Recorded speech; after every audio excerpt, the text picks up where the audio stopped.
You already know more than you think. You just don't know how to read the signs yet. Because every person leaves clues, and Nietzsche's 18 truths will teach you how to find them and what they mean. This is the skill no one teaches you. But once you see it, you can't unsee it. But this video isn't a quick list or surface-level advice. It's a complete breakdown, divided into 3 powerful parts, each building on the last. If you skip ahead or miss one, you'll lose the depth that makes this truly work. So stay with me. Because by the end of all 3 parts, you won't just understand others. You'll understand yourself in ways you never expected. From a young age, you're trained to trust what people say. Words are our currency. But Nietzsche warned us not to be fooled by language, because people don't speak from truth. They speak from survival, from ego, from fear. The surface of someone's personality is not them. It's their armor. The person who seems overly kind may not be kind at all. They may be terrified of rejection. The one who seems strong may be crumbling underneath, hoping no one notices. And what's most deceptive about humans is they don't even know they're doing it. Most people are actors in a play they didn't write. Their smiles, their opinions, their tone, all shaped by what kept them safe. And this is why most people aren't hiding from you. They're hiding from themselves. Nietzsche once said, "Every profound spirit needs a mask." But he didn't mean that as an insult. He meant it as a warning, to not confuse the mask with the person.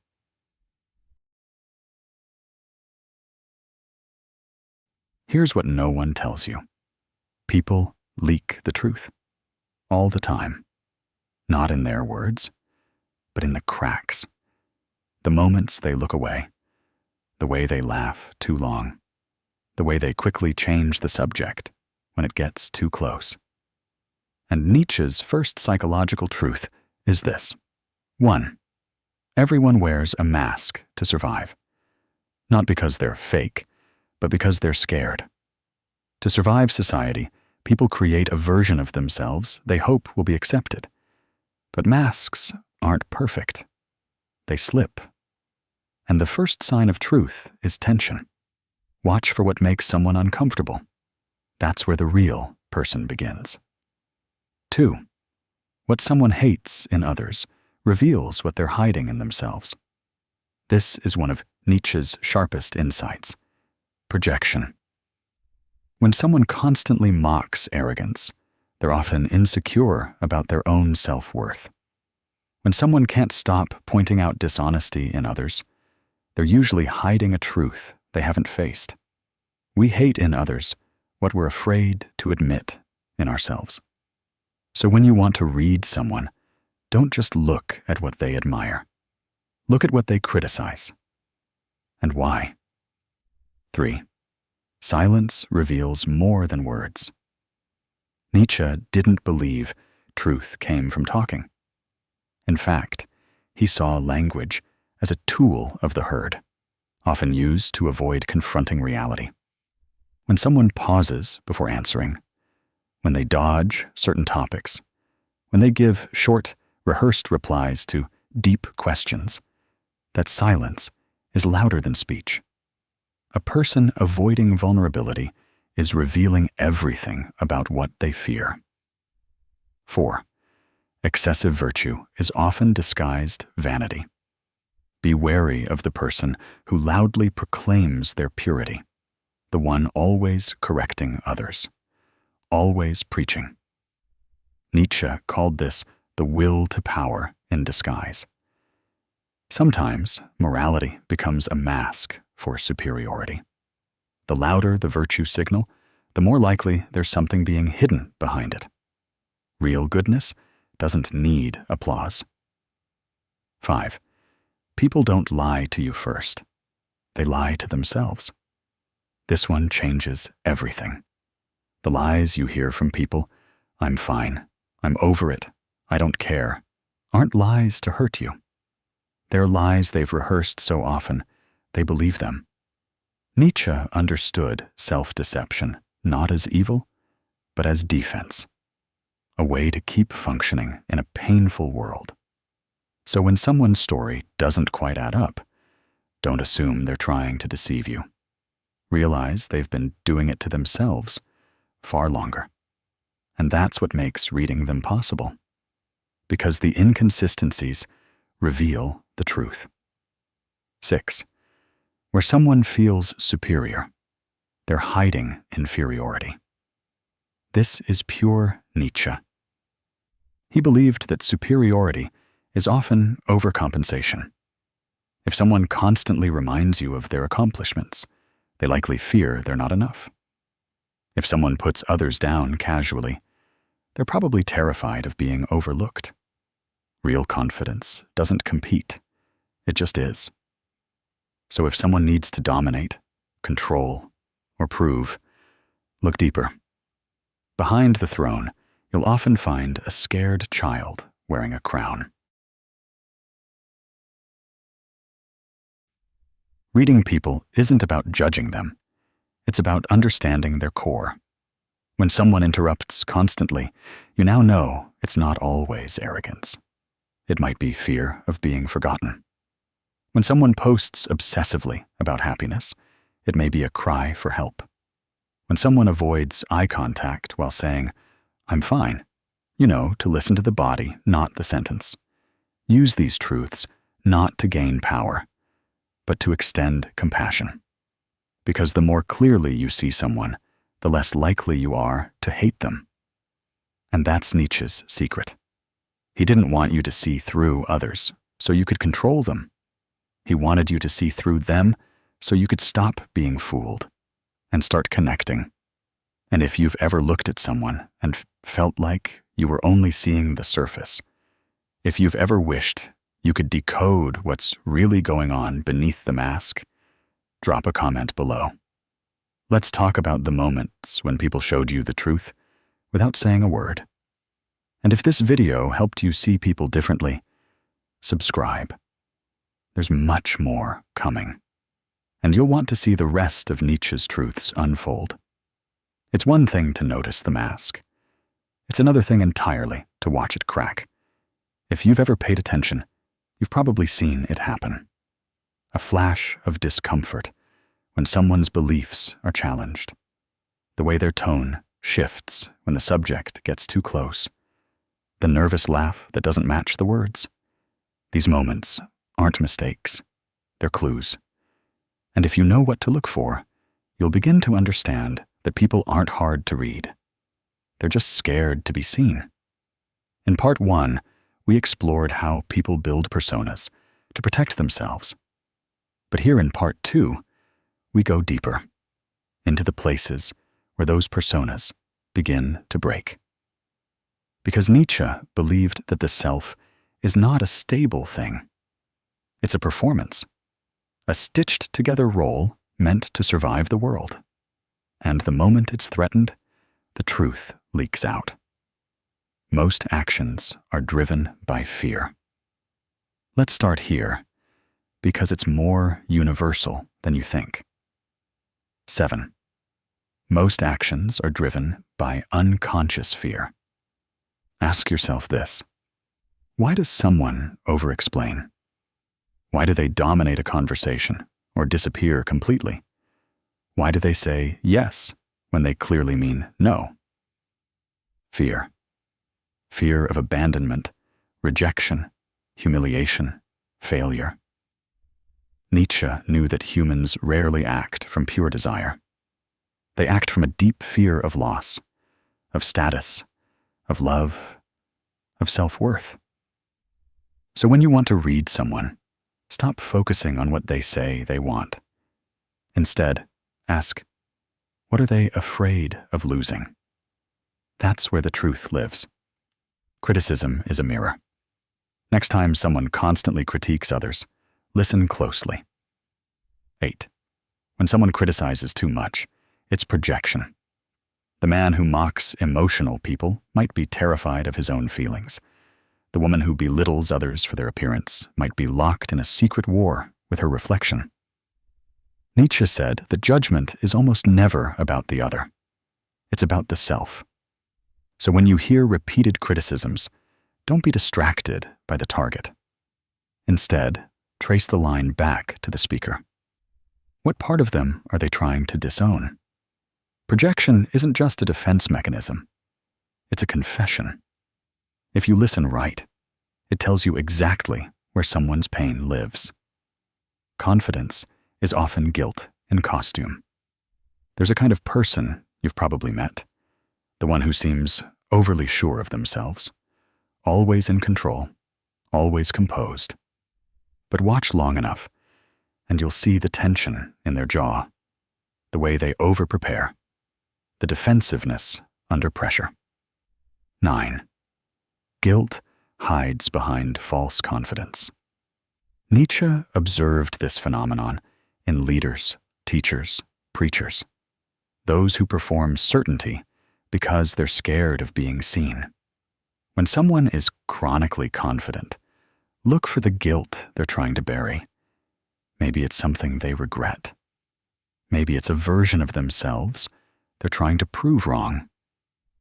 Real peace doesn't perform. So when someone seems too confident, don't be intimidated. Be curious. Exaggeration reveals the hidden truth. This one is subtle, but powerful. And once you see it, you can't unsee it. 10. People betray themselves through exaggeration. Someone who constantly says, "I don't care what anyone thinks," likely cares deeply.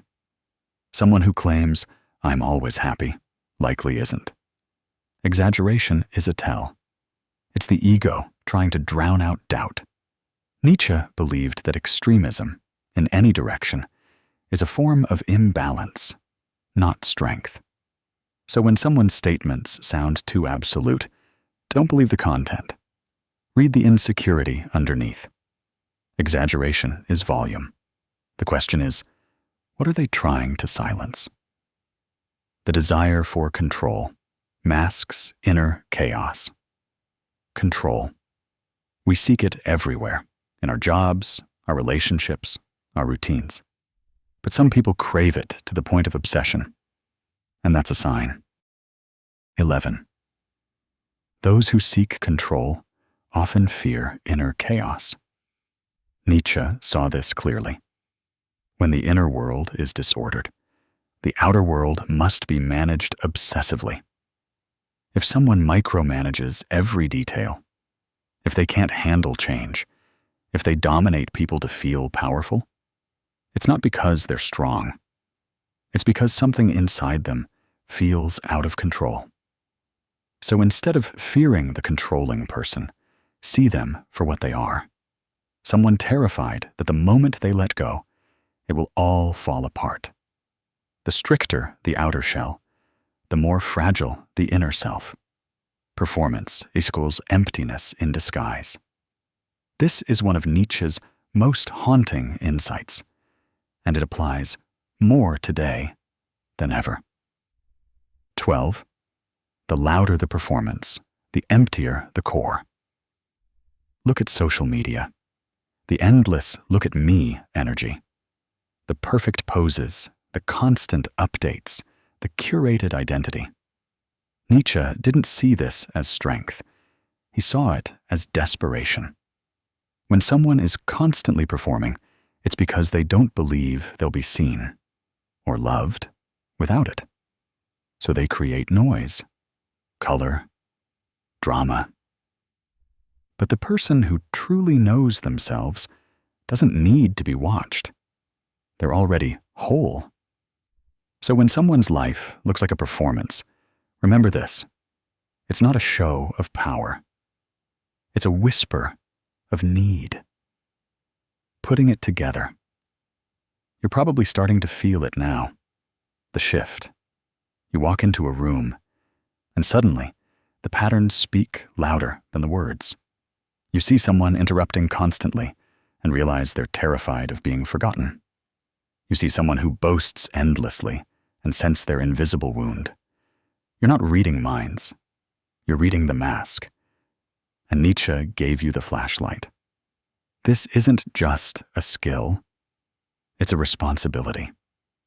Because once you learn to see people clearly, you can't unsee it.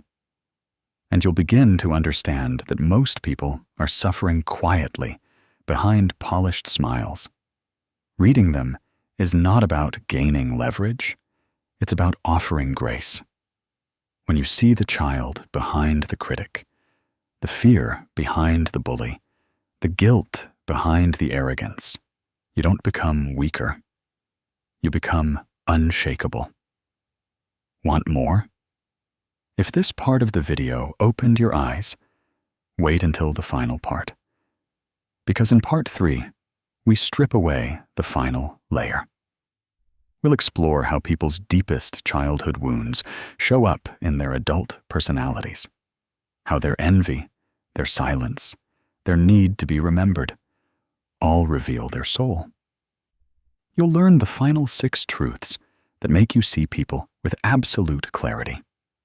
But more importantly, you'll understand yourself. By now, something in you has shifted.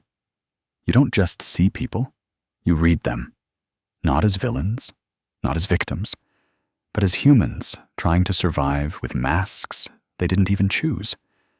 But we're not done yet, because behind every behavior is a belief, and behind every belief is a wound. This final part is about learning to recognize the soul, the deep story that hides underneath the surface of everyone you meet. Nietzsche didn't just expose people's patterns, he illuminated where those patterns come from. Let's finish what we started. 13.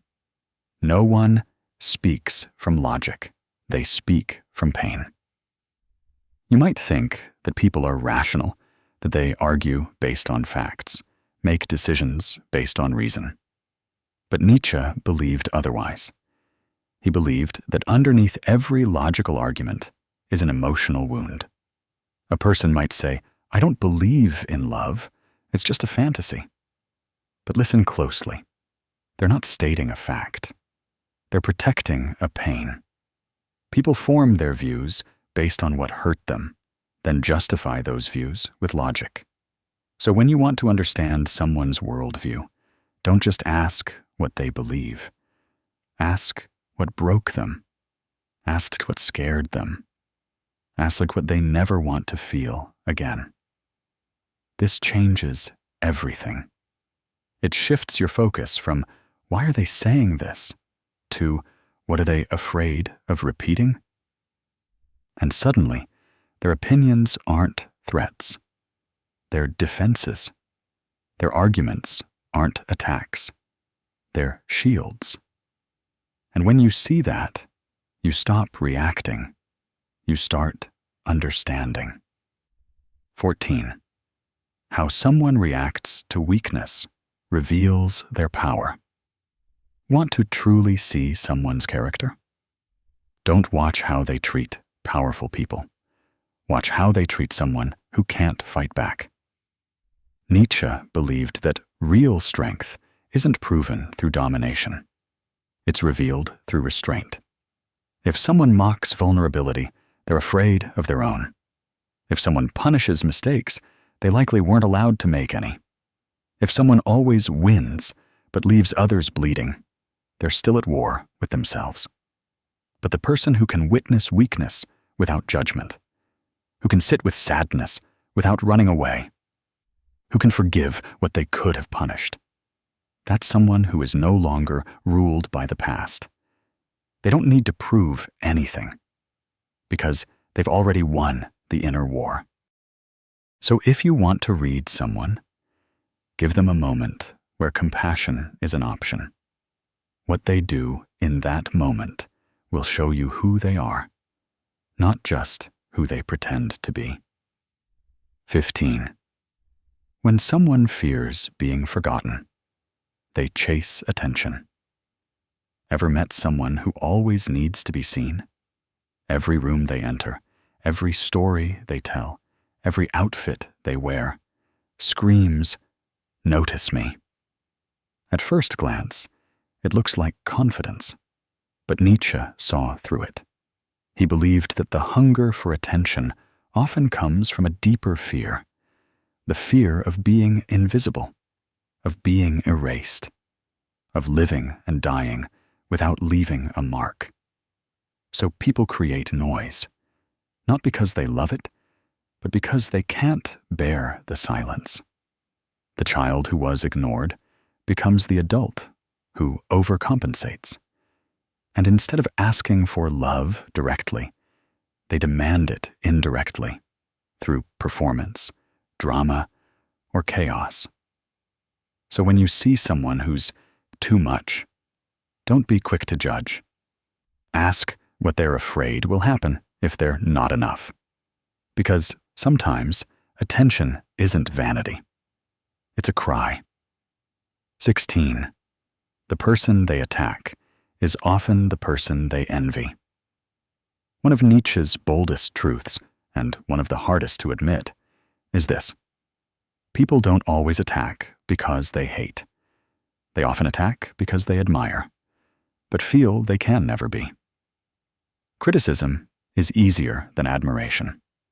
So the person who tears down someone successful, who mocks someone confident, who gossips about someone free, isn't just mean. They're in pain. Because to see someone embody a part of you that you've abandoned is to be reminded of what you've lost. So instead of celebrating the other, we destroy them. But envy is just unspoken desire. It's the soul saying, "I want that too, but I don't believe I'm allowed." If you can see this in others, you become immune to petty hate. If you can see this in yourself, you become free. 17. People act out their childhood, not their beliefs. You've heard it said, people don't change. But Nietzsche would say, people repeat. They repeat the roles they were forced to play, the fears they were taught to carry, the dynamics they never escaped. A person who is never heard becomes someone who never listens.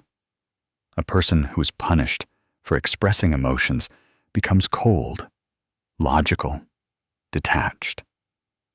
A person who had to earn love becomes someone who performs for affection, even when it's toxic. They think they're acting from beliefs, but really, they're just reenacting the past. So if you want to read someone, don't just look at who they are.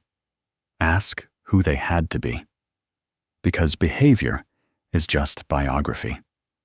And behind every adult is a child still waiting to feel safe. 18.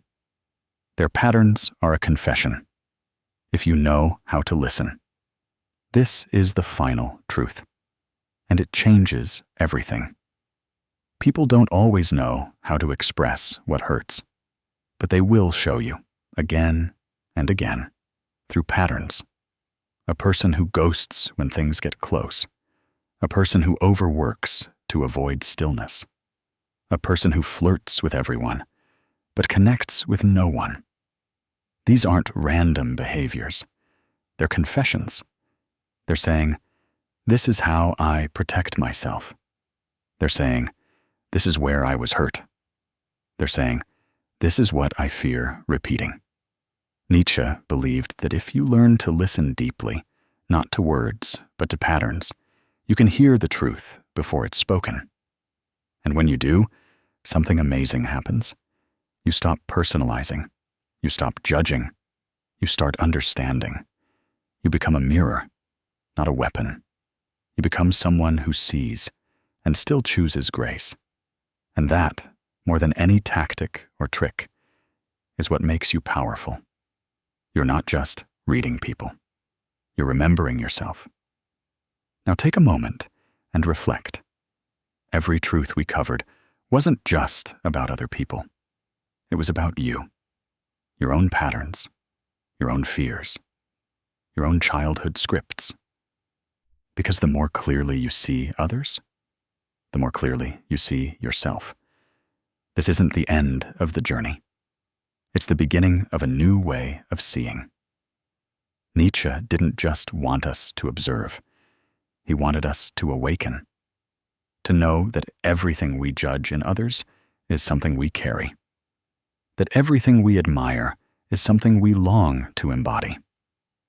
So if you've felt seen by this video, if you've recognized patterns in people or in yourself, don't keep it to yourself. Comment below.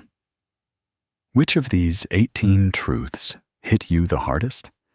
Let's build something honest together in a world full of masks. And if this spoke to you, subscribe. This is just the beginning of learning to see what's hidden and becoming who you really are.